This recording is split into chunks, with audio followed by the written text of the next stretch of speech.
Bonjour, je m'appelle Élisane Basque, je suis bibliothécaire à Polytechnique Montréal.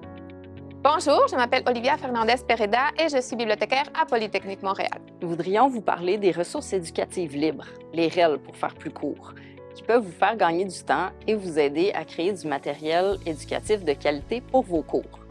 Aussi, si jamais vous décidez de vous lancer et d'en adapter ou d'en créer vous-même, vous pourriez contribuer à enrichir le matériel pédagogique disponible à l'ensemble de la communauté enseignante en génie. Vous pourriez faire circuler vos idées et vous pourriez faire rayonner Polytechnique Montréal. Selon l'UNESCO, les REL sont des matériels d'apprentissage, enseignement et de recherche sous tout format et support relevant du domaine public ou bien protégés par le droit d'auteur sous licence ouverte qui permettent leur consultation, leur réutilisation, leur utilisation à d'autres fins, ainsi que l'adaptation et la redistribution par d'autres gratuitement. Nous avons toutes les deux suivi une formation sur les licences ouvertes qui a été financée par le ministère de l'Enseignement supérieur du Québec dans l'optique d'avoir une communauté de personnes pouvant soutenir l'utilisation et la création de ressources éducatives libres au Québec. On a ensuite fait partie de groupes de réflexion sur les ressources éducatives libres, puis on a créé un guide qui est sur le site web de la bibliothèque pour outiller la communauté enseignante de Polytechnique pour trouver, utiliser et créer des ressources éducatives libres. Finalement, on a aussi un webinaire qui est offert régulièrement et vous pouvez consulter les dates sur le calendrier des activités de la bibliothèque. C'est aussi l'endroit où vous pouvez vous inscrire. Premièrement, dans notre guide, on vous montre à reconnaître des REL en repérant leur licence et qu'est-ce que la licence vous permet de faire avec la ressource. Deuxièmement, on vous montre à repérer des REL.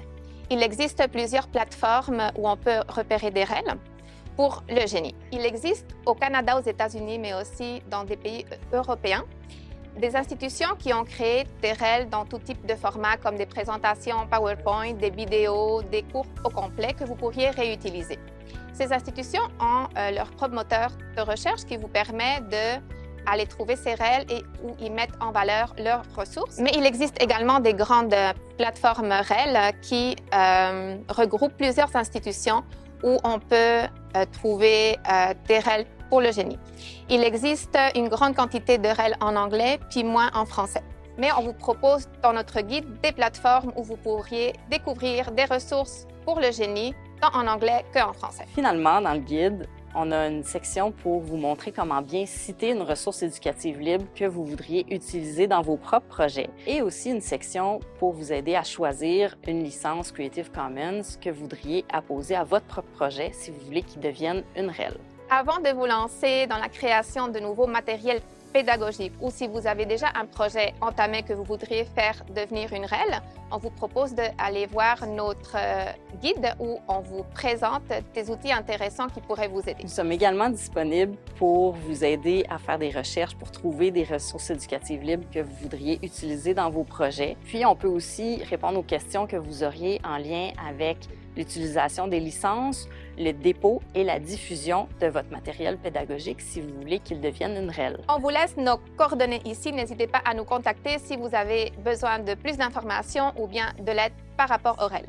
Et je vous souhaite une bonne découverte de notre guide.